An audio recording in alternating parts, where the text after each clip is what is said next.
मंगलमय मंगल करण वीतराग विज्ञान। नमो ताहि जात भय अरहंतादि महान। करि मंगल करि हो महा ग्रंथ करण को काज। जात मिलै समाज सब पावे निज पद राज। मिथ्या भाव अभाव तै जो प्रगटै निज भाव। सो जयवंत रहो सदा यही मोक्ष उपाय। विरोधाभास अपनी चरम सीमा पर। जरा विचार तो कीजिए, प्रत्येक जन इस देश में रहने वाला स्वयं को भारतीय कहलाता है, परंतु शायद ही भारतीय होने के नाते कुछ काम भी करता है। भारतीय संस्कृति में, मैं जैन संस्कृति की ऐसा नहीं बात कर रहा हूँ, भारतीय संस्कृति में प्रायः दिवाली के दौरान या चैत्र माह के दौरान नवीन वर्ष मनाया जाता है, परंतु सभी जन 1 जनवरी को ही नवीन वर्ष प्रारंभ करते हैं और 31 तारीख की 12 बजे सब कहते हैं happy new year, happy new year. ये परंपरा एक प्रकार से पूरी पाश्चात्य है। जो वस्तु, जो संस्कृति अपनी है नहीं, उसे अपनाना ये कितना बड़ा विरोधाभास है। और फिर स्वयं को भारतीय कहना ये बहुत बड़ा विरोधाभास है। मतलब ये दूसरों को नहीं, ये हम स्वयं को ही किसी प्रकार से मिसगाइड कर रहे हैं, स्वयं की ही आंखों में धूल झोंक रहे हैं। अध्यात्म परिप्रेक्ष्य में भी कुछ अलग हालत नहीं है, फिर चाहे वो जैन हो अजैन हो। प्रत्येक व्यक्ति या प्रत्येक संसारी जीव की एक भूल हो रही है, उसका विरोधाभास पर चरम सीमा पर है। क्या? वस्तु पराई माने अपनी भेद नहीं करते। जैसे मैंने कहा ना, संस्कृति अपनी नहीं है, पाश्चात्य संस्कृति है, फिर भी अपन ने उसको अपना लिया, ये और स्वयं को भारतीय कहलाना, ये विरोधाभास है। इसी प्रकार वस्तु अपनी है नहीं, पराई वस्तु, फिर भी उसको अपना कहना और मानना कि हम दोनों एक है, भेद नहीं करता, ये मोहनीय नहीं है, मिथ्या तो नहीं है, तो और क्या है। और कल पंडित जी साहब ने एक जम करके एक बात कही थी, इस अनादि संसार का कारण मिथ्या तो ही जानना। क्या थी वो पंक्ति? इस प्रकार मोह के उदय से मिथ्यात्व और कषाय भाव होते हैं, सो ये ही संसार के मूल कारण है। मूल में ही भूल है, पहला ही घड़ा उल्टा रखा है और हम चाहते हैं कि आगे के घड़े सीधे रखें, तो संभव नहीं है। पहला घड़ा सीधा रखो, उसके बाद में अपने आप बाकी के घड़े सीधे रख पाओगे। और एक घड़ा उल्टा है तो बाकी के सारे घड़े भी उल्टे ही रखे जाएंगे। इसलिए सर्वप्रथम जरूरी है कि बड़े पाप को पहले छुड़ाया जाए। सप्तव्यसनादिक से भी बड़ा पाप जानकर पहले मिथ्यात्व को छुड़ाया जाता है, क्योंकि जैन धर्म में तो यह परिपाटी है, पहले बड़े पाप को छुड़ाया जाता है, फिर छोटे पाप को छुड़ाया जाता है। ये मोहनीय की दशा, ये मोहनीय का प्रकोप, ये मोहनीय का प्रभाव सर्वत्र पाया जाता है। अपनी कुछ दिनों पहले चर्चा भी हुई थी, 8 कर्मों में से 7 कर्म तो है ब्रह्मचारी, एकमात्र मोहनीय कर्म की संतान होती है। मोहनीय कर्म ही आगे संतति बढ़ाता है, मूल कारण मोहनीय। मोहनीय है तो बाकी के कर्म भी नवीन चालू होते हैं। मोहनीय कर्म खत्म तो नवीन बंध विशेष रूप से नहीं होगा। और अपन गुणस्थान आदि के प्रकरणों में अच्छे से चर्चा करके आए हैं कि मोहनीय खत्म हो गया या मिथ्यात्व का अभाव हो गया, मिथ्यात्व अनंतानुबंधी का अभाव हो गया, तो 41 महाघाती प्रकृतियों का बंध रुक जाता है। बराबर है, जिसमें पहला गुणस्थान में ही जो मिथ्यात्व के संबंधित जितनी भी 16 महाघात की प्रकृतियां थी, कौन सी? नरक आयु और नरक गति, जितने भी मिथ्यात्व, ये जितने भी महाघात की प्रकृतियां थी, ये यहीं पर बंधती थी।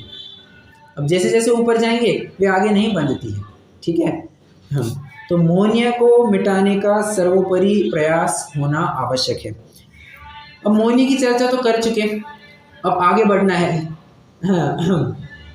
अंतराय की चर्चा आएगी। वैसे आप थोड़ा विचार कर रहे होंगे, ये ऐसा कैसा क्रम दे दिया कि पहले ज्ञानावरण, दर्शनावरण। अपन ने प्राय क्या क्रम सुना है? अपन तो ये कहते हैं ज्ञानावरण, दर्शनावरण, वेदनीय, मोहनीय, आयु, नाम, गोत्र और अंतराय। अपन इस क्रम से जाते हैं, बराबर। तत्वार्थ सूत्र में भी यही क्रम दे रखा है। यहाँ पर आप देख रहे होंगे थोड़ा क्रम भंग हो गया है। ज्ञानावरण, दर्शनावरण, मोहनीय, अंतराय, और फिर वेदनीय, फिर आयु, फिर नाम, फिर गोत्र, इस प्रकार से लिया है। यहाँ पर पंडित जी साहब का प्रयोजन कुछ अलग है। यहाँ पर उन्होंने घाती और अघाती इस अपेक्षा विभाजन किया है। तत्वार्थ सूत्र में, गोमठ सारथी ग्रंथों में जो क्रम बताया गया है वहाँ पर औचित्य अलग बताया गया है, ठीक है। चूंकि यहाँ पर घाती अघाती के रूप में चर्चा की जाने वाली है, इसलिए इन्होंने सर्वप्रथम समस्त घाती कर्मों की चर्चा की। घाती कर्म से जीव की क्या अवस्था होती है और अघाती कर्म से जीव की क्या अवस्था होती है, दोनों को अलग अलग करके दिखाया, ठीक है। अब अंतराय कर्म से जो जीव की अवस्था होती है जरा उसको विचारते हैं। परंतु अवस्था क्या होती है, किस कर्म के उदय से क्या अवस्था हो, जिस कर्म के उदय से अवस्था होने वाली है उस कर्म का नाम तो पहले समझे। अंतर आय, अंतर आय, अंतर माने गैप, आय मतलब आना, किसी भी कार्य के होने में गैप पड़ना उसे कहते हैं अंतराय। किसमें गैप, गैप किसमें, किसी विशिष्ट कार्य की इच्छा करना और वो कार्य की पूर्ति होना, उन दोनों के बीच में गैप पड़ना इसे कहते हैं अंतराय। फिर वो कार्य किसी भी प्रकार का हो, किसी भी प्रकार का हो, आप दुनिया में चाहे वो काम उठा करके देखिए, आपको कुछ काम करना था और वो काम थोड़ी देर बाद हुआ, समझ लेना चाहिए वो अंतराय कर्म का उदय है। जो हम कहते हैं ना कि यार मेरा काम जल्दी जल्दी नहीं हो रहा है, मेरा काम बड़ा अटका पड़ा है। भले आदमी तेरा काम अटका पड़ा है, इसमें कोई सामने वाला व्यक्ति जिम्मेदार नहीं है, इसमें तेरा स्वयं का अंतराय कर्म का जिम्मेदार है, बराबर। तुमने चाहा कि मैं रोटी बनाऊं, ठीक है, तुमने चाहा कि मैं पैसे कमाऊं, अभी इच्छा की, और जब तुमने रोटी बनाई, जब तुमने पैसा कमाया, अवश्य ही इनमें काल भेद है, काल का अंतर है, इसी को कहते हैं अंतराय कर्म, इसी को कहते हैं अंतराय कर्म। मतलब अगर आप विचार करेंगे बारीकाई से तो आपको दुनिया में एक भी ऐसा काम नहीं दिखेगा कि आपने इच्छा की है और वो हुआ है और उसमें अंतराय नहीं हुई है। काल का भेद तो होगा ही होगा। फिर ये आगे की बात है कि कार्य हुआ ही नहीं या कार्य कुछ प्रमाण में हुआ, वो बाद में, परंतु पहले तो ये समझना है हमें कि गैप जो पड़ती है कार्य की इच्छा करने में और कार्य के होने में या न होने में, उसे हम अंतराय कर्म कहते हैं। किसकी वजह से है वो, अंतराय कर्म की वजह से। एक काम करते हैं, पहले एक पंक्ति पढ़ते हैं, फिर अपन थोड़ा और विश्लेषण करेंगे। पृष्ठ क्रमांक 41 पर आकर के रुके हैं। अंतराय कर्मोदय जन्य अवस्था तथा अंतराय के उदय से जीव चाहे सो नहीं होता। अब इस पंक्ति को थोड़ा विचार कीजिए, जीव चाहे सो नहीं होता। एक प्रश्न है, चाहना ये क्या है, कौन सा कर्म है, कौन से कर्म के कारण विकृति होती है चाहना?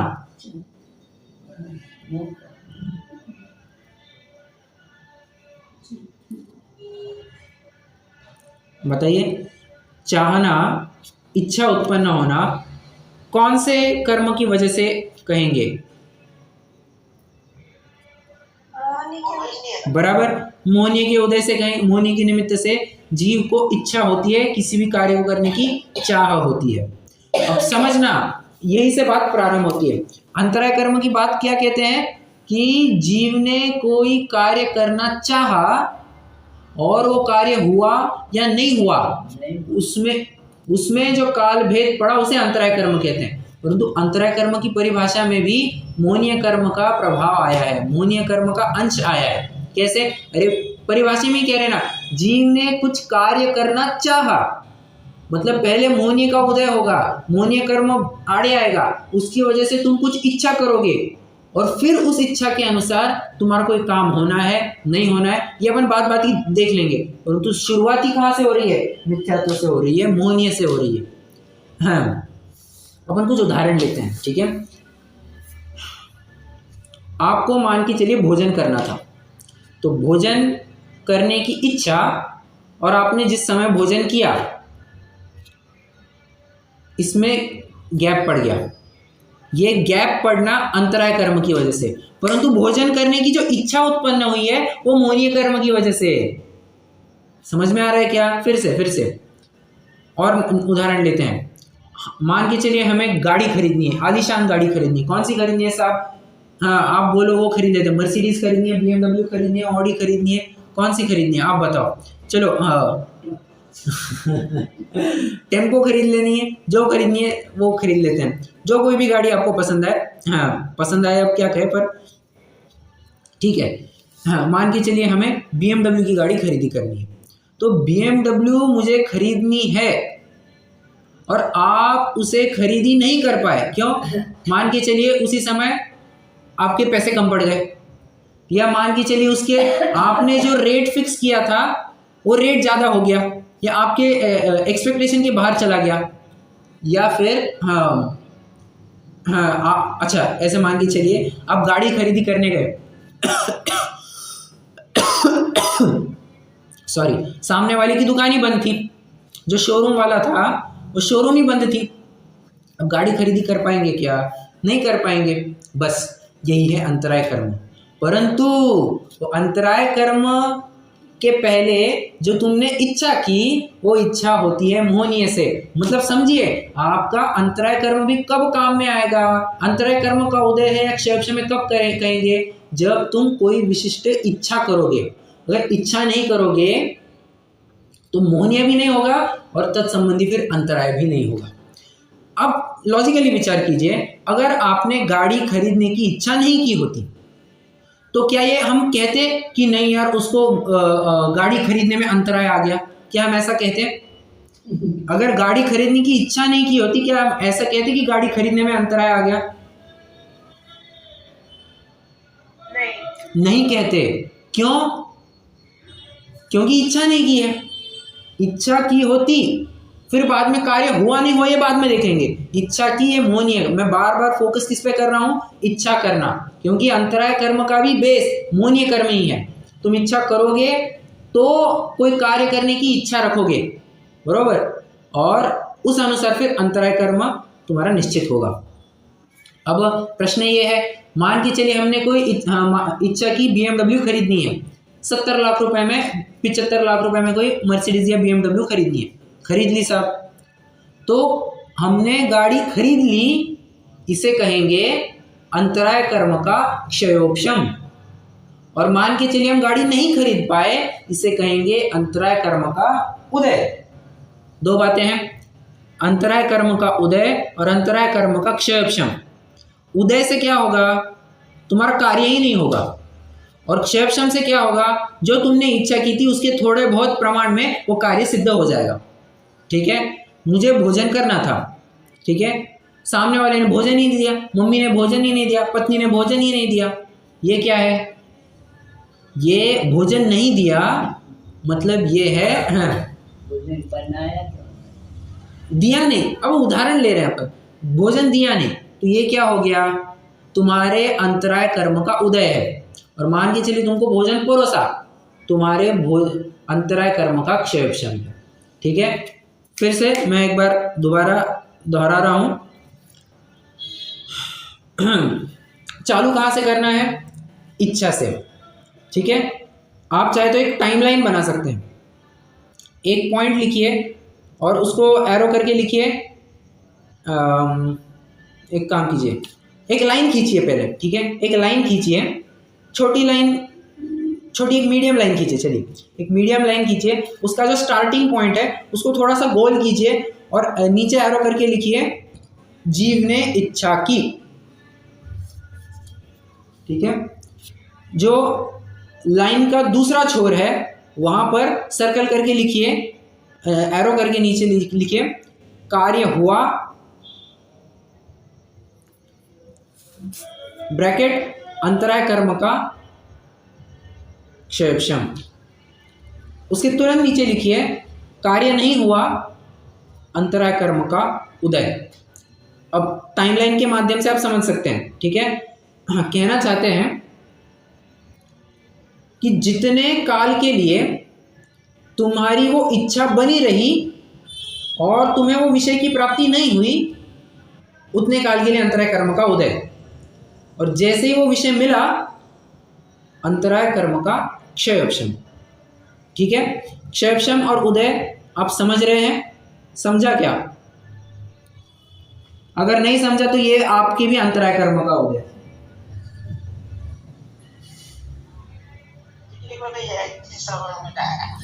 अब हाँ, ऐसे तो अब एक प्रश्न उपस्थित होगा, ऐसे अंतराय तो फिर प्रत्येक कार्य में कहेंगे। हमने कुछ का, अब जैसे हाँ, मुझे स्वाध्याय देना है, मुझे स्वाध्याय कराना है। अब स्वाध्याय करने की इच्छा, ठीक है, और मैं स्वाध्याय जब तक चालू नहीं कर पाया तो उतने टाइम के लिए क्या कहूँगा? अंतराय कर्म का उदय। अवश्य ही दानांतराय कर्म का उदय कहूँगा मैं, क्योंकि देने की बात है यहाँ पर। और जब तक प्रवचन चालू नहीं हो रहा है, आपकी अपेक्षा क्या कहेंगे?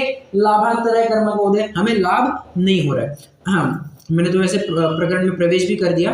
तो ऐसे तो हम कितने कार्यों को कहेंगे? क्या प्रत्येक कार्य के लिए ऐसे अलग उसके अंतराय कर्म का उदय कहेंगे क्या? तो यहाँ पर आचार्य ने फिर 5 मोटा माटी भेद बना दिए कि तुम्हारी जो कोई भी इच्छा होगी, जो कोई भी कार्य होगा, वो इन 5 भेद में कहीं ना कहीं आ ही जाएगा। दान, लाभ, भोग, उपभोग, वीर्य। या तो तुम्हारे देने संबंधी कोई कार्य होगा या लेने संबंधी होगा, ठीक है, भोग संबंधी होगा अथवा उपभोग संबंधी होगा सॉरी, अथवा वीर्य मत माने उत्साह, शक्ति के बारे में होगा, ठीक है। अब देखिए एक एक की चर्चा करते हैं आपको। दान देना, मैंने विचार किया कि आज जब मैं मंदिर जाऊंगा तो मैं 500 रुपया दान देकर के आऊंगा। तो मैंने जेब में 500 रुपए की नोट डाल दी, दर्शन करके आ गया और फिर ख्याल में आते ओहो अपन तो दान देना भूल गए। ये क्या है? ये क्या है? दानांतराय कर्म का उदय क्षयक्षम।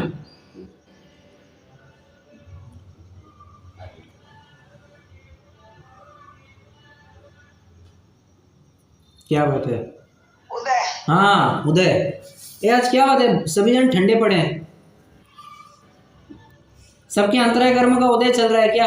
ये 31st मोड में है सभी? टेम्परेचर डाउन है ना, अच्छा, मुझे लगा 31st मोड में है सभी। चलिए, हम नहीं मनाते हैं, अच्छी बात है। चलिए, कहाँ थे अपन? तो मैं दान नहीं दे पाया। एक है दानांतराय कर्म का उदय। और मैं जैसे ही मंदिर गया, सबसे पहले मैंने 500 रुपये गुल्लक में डाल दिए, ठीक है, दानांतराय कर्म का क्षयक्षम, ठीक है। लाभांतराय, मुझे सामने वाले से कुछ लाभ मिलने वाला था, सामने वाला मुझे मेरे काम के लिए, मैंने उसके लिए जो काम किया था उसके लिए वो मुझे 10,000 रुपये देने वाला था। अब सामने वाला नहीं आया, ये मेरे लाभांतराय कर्म का उदय। सामने वाला आकर के मुझे अपना पैसा दे करके गया, लाभांतराय कर्म का क्षयक्षम। मैं बहुत सरल उदाहरण ले रहा हूँ, ठीक है, ताकि समझ में आए। भोग और उपभोग थोड़ा साथ साथ में लेंगे। क्या है भोग और क्या है उपभोग, पहले आप डिफाइन कीजिए, फिर अपन चर्चा करते हैं। भोग क्या है और उपभोग क्या है?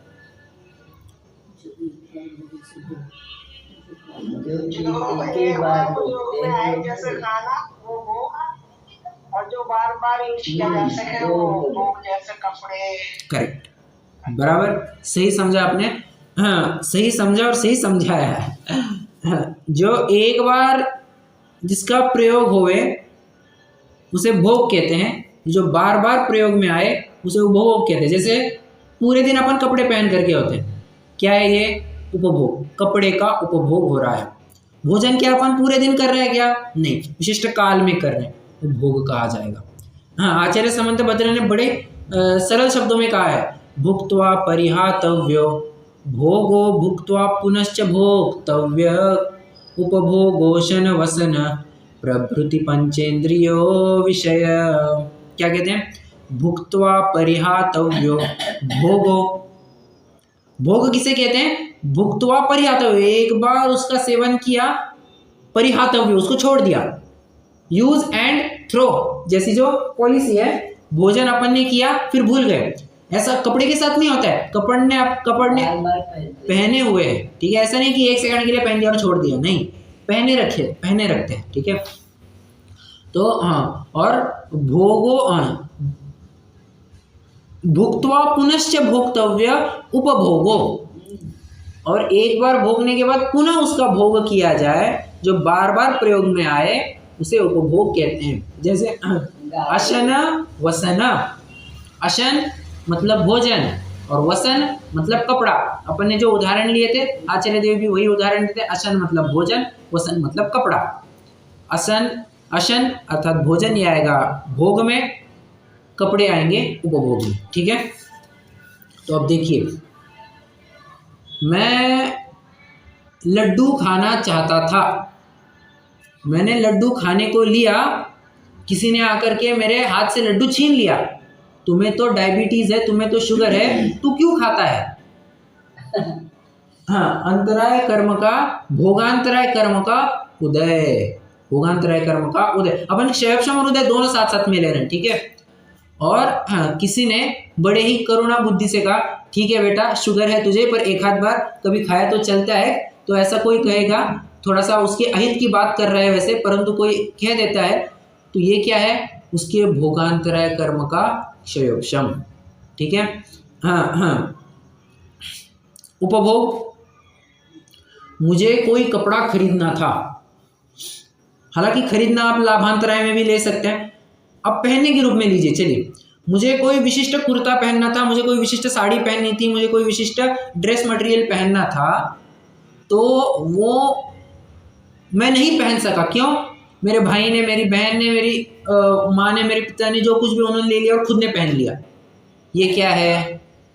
ये है उपभोगांतराय कर्म का उदय, और अपन ने वो पहना, ये कहेंगे उपभोगांतराय कर्म का क्षयोक्षम। और वीर्यांतराय कर्म, वीर्यांतराय कर्म, वीर्य क्या मतलब? शक्ति, हाँ, उत्साह। हम कोई कार्य करने के लिए ताकत मांगते हैं। अब देखिए, वीर्य का काम सर्वत्र है, हम वीर्य के लिए स्पेसिफिक ऐसे कोई क्या उदाहरण नहीं दे सकते, क्योंकि वीर्य का काम हर जगह पाया जाएगा। इच्छा करने के लिए भी आपको वीर्य लगेगा, ताकत चाहिए ना, कोई भी कार्य करने के लिए आपको ताकत लगेगी, इच्छा करने के लिए भी आपको वीर्य चाहिए, ताकत चाहिए, ठीक है। तो हाँ, मैं बड़े स्थूल उदाहरण से ही मैं आगे बढ़ता हूँ, ठीक है। हाँ, वीर्य या ताकत, अब कैसे ताकत के रूप में ले सकते हैं जरा समझिए। किसी को हुआ है बुखार और वो खा रहा है दाल बाटी चूरमा और पूरन पोली और क्या है सब मिठाई मेवा सब खा रहा है। अब इसको क्या होगा? इसको पचेगा नहीं। क्यों? उसके वीर्यांतराय कर्म का एक प्रकार से उदय कहा जाएगा। अब थोड़ी देर समझ के चलिए, वीर्यांतराय कर्म का उदय कहा जाएगा। क्यों? उसको पच नहीं रहा है, वो ताकत नहीं है उसमें कि वो इतना भारी भरकम माल पचा पाए। और तद विपरीत कोई पहलवान है, वो इतना खाना पचा सकता है क्या? बिल्कुल पचा सकता है, ठीक है। तो उसके लिए वीर्यांतराय कर्म का क्षयक्षम कहा जाएगा। क्यों? उसमें वो ताकत है कि वो उतना भी कंज्यूम कर सकता है, उसको भी पचा सकता है, ठीक है। हाँ, स्थूल उदाहरण के माध्यम से समझा है। अब आइए पहले अपन इतना पूरा पैराग्राफ पढ़ लेते हैं। बहुत ही छोटा पैराग्राफ है, छोटे से पैराग्राफ में काफी कुछ उन्होंने बताया है। दान देना चाहे सो नहीं दे सकता, दानांतराय। दान देना चाहे सो नहीं दे सकता, वस्तु की प्राप्ति चाहे सो नहीं होती, भोग करना चाहे सो नहीं होता, उपभोग करना चाहे सो नहीं होता, अपनी ज्ञानादि शक्ति को प्रकट करना चाहे सो प्रकट नहीं होता। यहाँ पर उन्होंने ज्ञानादि शक्ति की बात की है, ठीक है, कोई दिक्कत वाली बात नहीं है। हाँ, वैसे ही सही, ज्ञानादि शक्ति को प्रकट करना चाहे सो प्रकट नहीं हो सकती। इस प्रकार अंतराय कर्म के उदय से जो चाहता है सो नहीं होता, और उसी के क्षयक्षम से किंचित मात्र चाहा हुआ भी होता है।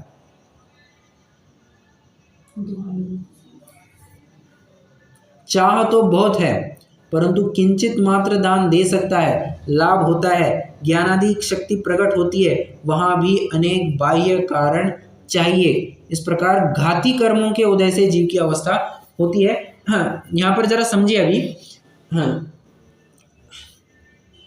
इन्होंने किस प्रकार से उदाहरण दिए हैं? दान, लाभ, भोग, उपभोग और वीर्य के अनुसार उन्होंने उदाहरण दिए। हाँ, जरा बताइए इस बताइए ये अंतराय कर्म के अभाव में जीव को क्या प्रकट होता है?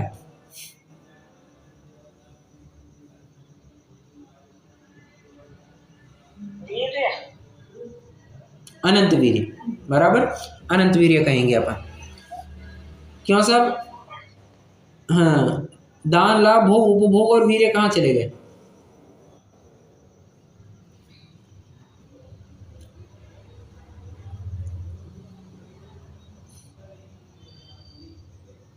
बताइए उनका क्या हो गया?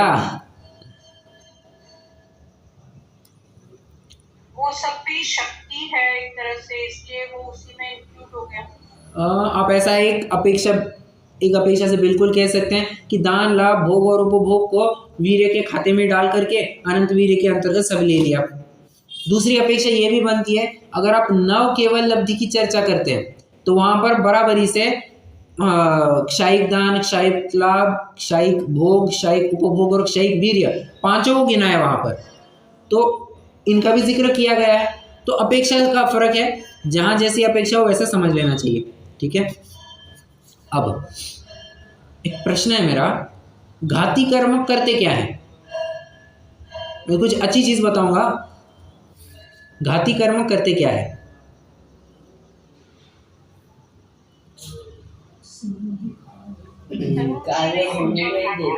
करेक्ट करेक्ट, अनुजीवी गुणों का घात करते हैं। अब एक हाथ अनुजीवी गुण बताना।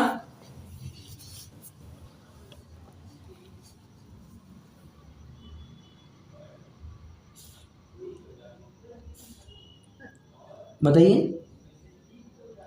ज्ञान, दर्शन। बराबर, ज्ञान, दर्शन, सुख, वीर्य, ये सब क्या है? जीव के अनुजीवी गुण है। अब समझना, थोड़ा अंतराय कर्म को बीच में लाइए। क्या कहते हैं? घाती कर्म जीव के अनुजीवी गुणों को घातते हैं। मतलब ज्ञान को क्या कहना चाहिए, ज्ञान की शक्ति प्रकट करना, ज्ञान अपनी शक्ति प्रकट करना चाहता है परंतु वो हो नहीं रही है। ये क्या है? अंतराय कर्म है। ठीक है, प्रश्न है मेरा, भोजन करने को नहीं मिल रहा है, ये कौन से अनुजीवी गुण का घात है? दान, देखो देखो समझना, अपन ने अभी भोगांतराय में क्या लिया था कि भोजन करने नहीं मिल रहा है, वो भोगांतराय कर्म का उदय, परंतु अपन दूसरी तरफ ये भी बात कह रहे हैं कि अंतराय कर्म करता क्या है? जीव के अनुजीवी गुणों का घात करता है। अब आप उदाहरण को समझिए और एक सिद्धांत को समझिए। सिद्धांत दे रहे हैं हम जीव के अनुजीवी गुणों के बारे में, उदाहरण दे रहे हैं पौद्गलिक वस्तु के ऊपर, कैसे तालमेल बैठेगा? समझ में आ रहा है? प्रश्न समझ में आ रहा है क्या? या प्रश्न समझने के लिए भी लाभांतराय कर्म का उदय है? आ रहा है भैया। हाँ, तो क्या उत्तर देंगे आप इसमें?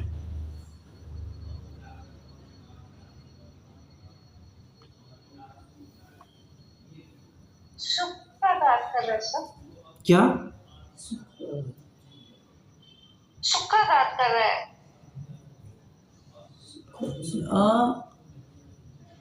कैसे?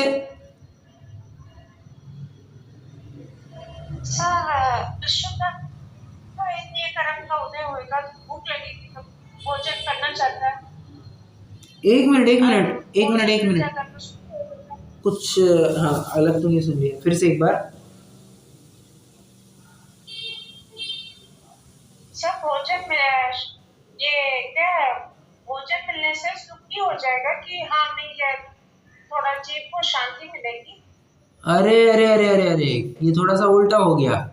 हाँ हाँ, अभी नहीं नहीं नहीं, देखिए, भोजन से शांति होगी, भोजन से सुख मिलेगा। अपन यहाँ पर सुख, आत्मिक सुख की बात कर रहे हैं, इंद्रिय सुख की बात कर ही नहीं रहे हैं। हाँ ठीक है, तो वो बात ही नहीं बनेगी।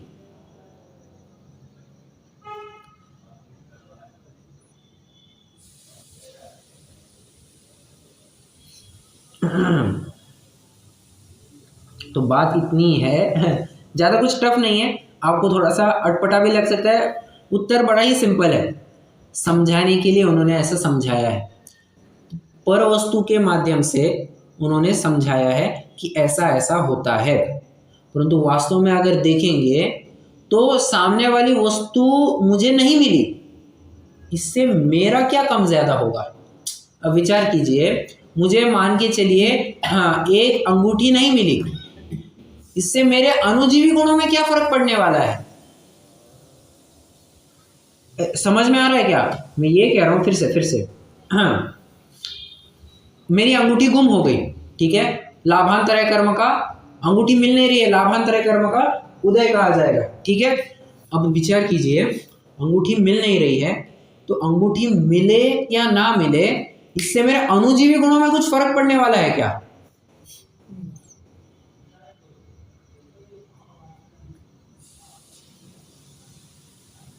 नहीं, कोई फर्क नहीं पड़ेगा, कोई फर्क नहीं पड़ने वाला। बस बात यहीं पर आ जाती है और कहते हैं समझना, ये उदाहरण समझने मात्र के लिए दिए हैं। अगर आप प्रैक्टिकली अप्लाई करने जाओगे तो सारे परवस्तु में आपको उदाहरण देंगे। अंतराय कर्म के आपको अधिकांश उदाहरण परवस्तु के ऊपर ही घटित करते हुए दिखाई देंगे। होना क्या चाहिए था, हम गुणों की तरफ से बात करें, जैसे अपन बराबरी से कहते आ रहे हैं क्या कि ज्ञानावरण की वजह से जीव के ज्ञान स्वभाव के ऊपर आवरण आ जाता है, दर्शनावरण की वजह से जीव के दर्शन स्वभाव के ऊपर आवरण आ रहा है, दर्शन मोहनी की वजह से जीव के श्रद्धा गुण के, अपन बराबर से प्रत्येक कर्म के साथ तत्संबंधी जीव के गुण की बात कर रहे थे। यहाँ पर वैसे हो ही नहीं रही है बात। अपन उदाहरण कहाँ से दे रहे हैं, अपन उदाहरण दे रहे हैं पूरे पर वस्तु की अपेक्षा से। तो समझना ये है, हाँ फिर से कह रहा हूँ, दोहरा रहा हूँ, इस समझने के पर्पज से दिए गए हैं उदाहरण। जो उदाहरण बताए जाते हैं, जो उदाहरण सुने जाते हैं, समझने के लिए दिए जाते हैं। आप लगाना है, प्रैक्टिकली आपको अप्लाई करना है, तो आप गुणों के ऊपर करके देखिए। जैसे हाँ, दानांतराय कर्म के बारे में विचार कीजिए। दानांतराय कर्म में आप कैसे विचार कर सकते हैं? हाँ, अरहंतों को देखिए सॉरी, तीर्थंकर केवली के विचार कीजिए। जब वे मुनि अवस्था में होते हैं तब कुछ भी उपदेश नहीं देते। अरे यहाँ तक कि छद्मस्थ अवस्था में जब भी होते हैं, गृहस्थ अवस्था में, मुनि अवस्था में, वे कभी भी उपदेश नहीं देते, किसी को उपदेश नहीं देते। वे उपदेश देते हैं ओनली एंड ओनली केवली बनने के बाद। तीर्थंकर का ये नियम है, केवली बनने के बाद ही वे उपदेश देते हैं। अब ये क्या है, उनके दानांतराय कर्म का अभाव हो गया है और बस वो पूरा ज्ञान देते जा रहे हैं, ठीक है। अब जितना कुछ दे सकते थे उस अपेक्षा से उन्होंने दिया है। लाभांतराय, अब लाभांतराय कैसे लगाएंगे? हाँ, मुझे अनंत गुणों का लाभ नहीं हो रहा है, इस अपेक्षा से लाभांतराय कर्म का उदय, ठीक है। भोगांतराय, हाँ मैं अपने स्वरूप का भोग नहीं कर पा रहा हूँ, भोगांतराय। उपभोगांतराय भी उसी तर्ज पर लगा लेना। और वीर्यांतराय, मेरी अपनी पूरी ताकत प्रकट नहीं हो रही है, जो ताकत मुझे चाहिए थी, जो ज्ञान की शक्ति थी, वो शक्ति पूरी, ज्ञान नहीं कह रहा हूँ मैं, ज्ञान की शक्ति कह रहा हूँ मैं, ज्ञान की भी अपनी ताकत है ना, तो ताकत किसके निमित्त से है? वो वीर्य कर्म की वजह से। हाँ, तो ताकत पूरी प्रकट नहीं हुई है, ये किसकी वजह से? ये वीर्यांतराय कर्म की वजह से। मतलब समझ में आ रहा है? अब गुणों की अपेक्षा से भी ऐसे लगा सकते हैं, हम आत्मा के साथ भी डायरेक्टली लगा सकते हैं। हालांकि उपदेश देना ये भी थोड़ी परवस्तु की ही बात आ गई। अब दान में कैसे ले सकते हैं?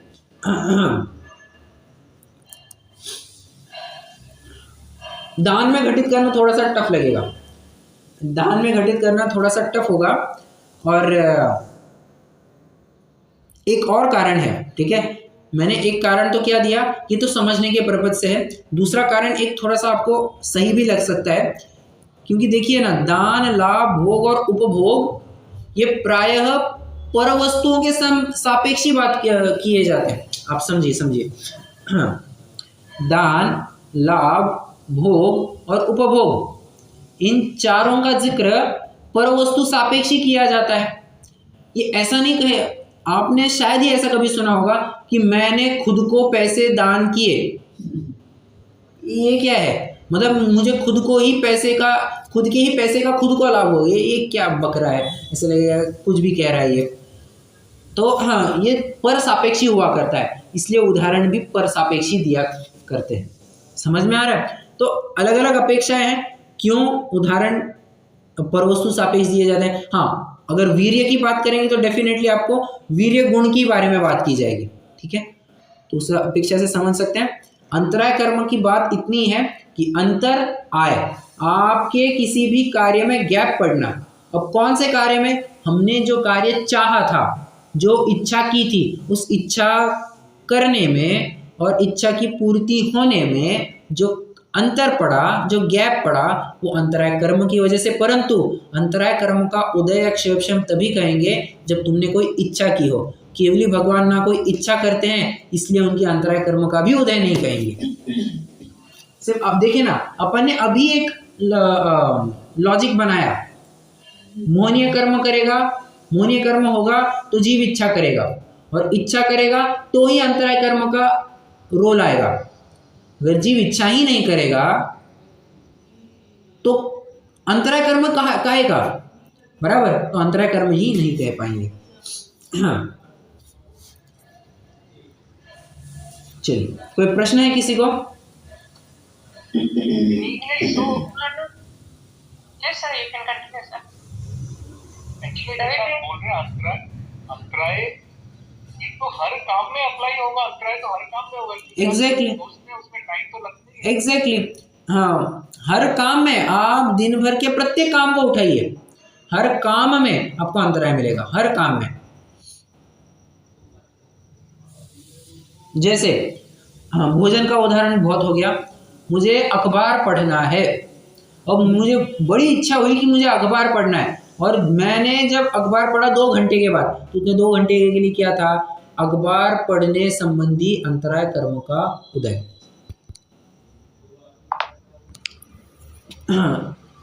तो अखबार की भी बात हो गई। अब अखबार के बाद और क्या ले सकते हैं? मुझे ऑफिस को जाना है, ठीक है, मैंने इच्छा की, और मैं जब तक ऑफिस पहुंचा, बीच का टाइम जितना भी ट्रैवल टाइम है वो क्या है? अंतराय कर्म का उदय है, ठीक है। ऑफिस नहीं पहुंचे ना, आप हर एक्टिविटी में लगाइए, हर एक्टिविटी में मुझे कोई अमुक कार्य करना है, करने की इच्छा हुई, और वो कार्य जब तक पूरा नहीं होता तब तक अंतराय कर्म का उदय, और जैसे ही वो कार्य पूरा हुआ अंतराय कर्म का क्षयोपशम। जो कोई उदाहरण लेना है आप ले सकते हैं। मुझे बाजार जाना है, बाजार जाने की जब इच्छा हुई, अंडरस्टूड हो गया, ये तो हर एक में अप्लाई होगा। हाँ, हर एक में अप्लाई होगा, क्योंकि टाइम गैप रहेगा हमेशा। करेक्ट, आपका ओरिजिन ऑफ इच्छा एंड उसका एग्जीक्यूशन, करेक्ट। तो करेक्ट, तो इस अपेक्षा अपन एक और सिद्धांत क्या निकाल सकते हैं कि आपके अंतराय कर्म का उदय तो निरंतर चलता रहेगा जब तक कि आप उसका अभाव नहीं कर देते। जब तक कि 12वें गुणस्थान पूरा नहीं होता तब तक अंतराय कर्म का निरंतर उदय चलता ही रहेगा। फिर सूक्ष्म रूप से भी क्यों ना हो, उसका उदय तो चलता ही रहेगा, अंतराय कर्म तो अपना काम करता ही रहेगा, ठीक है।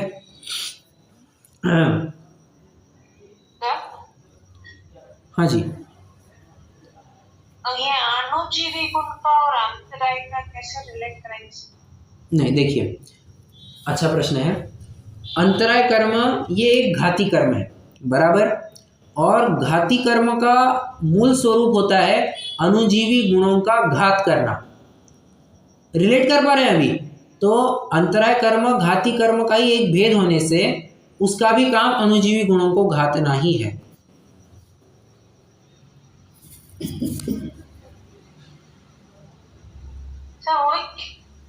कैसे सर? मैंने वस्तु की अपेक्षा नहीं लेना, तो फिर वो अपन घटाएंगे कैसे कि ये घात हो रहा है करके, जैसे अभी हाँ, बराबर, अंतराय पड़ रहा है, करेक्ट। हाँ, तो इसलिए मैंने दूसरी अपेक्षा भी कही थी कि जितने भी दान, लाभ, भोग और उपभोग की बातें कहते हैं वो परवस्तु सापेक्षी प्रायः कही जाती है, तो उदाहरण भी परवस्तु सापेक्षी दिए जाते हैं। हाँ, आप वीर्य में घटित करना चाहे तो डेफिनेटली घटित कर सकते हैं कि मेरी उतनी ताकत, आत्मिक शक्ति उतनी प्रकट नहीं हो रही है, ठीक है। तो उस हिसाब से आप कह सकते हैं, फिर वो अणुजीवी गुणों का घात हो रहा है। सर ये पर वस्तु अपेक्षा लिया गया है ये, क्योंकि दान और ऑर्डिनरी में तो आएगा नहीं, अणुजीवी गुणों में तो आएगा नहीं, तो फिर वो 5 क्यों अलग अलग किए हैं? कोई स्पेसिफिक रीजन? अच्छा, ये 5 भेद अलग अलग क्यों हैं? हाँ, क्योंकि वो पर अपेक्षा ही आएगी ना, वो नहीं देंगे ऐसी सिर्फ घात कर रहा है करके भी बोल सकते हैं ना। अलग अलग क्यों दिया, कोई पर्टिकुलर रीजन? ओके, अब इसको मुझे थोड़ा विचार करना पड़ेगा। अच्छा प्रश्न है, गुड। मैं थोड़ा विचार करता हूँ कि ये किस प्रकार कहा गया है अलग अलग करने का प्रयोजन।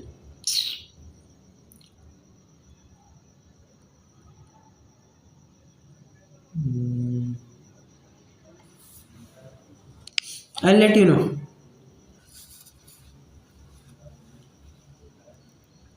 ठीक, रुकते हैं, जिन स्मृति करेंगे अभी।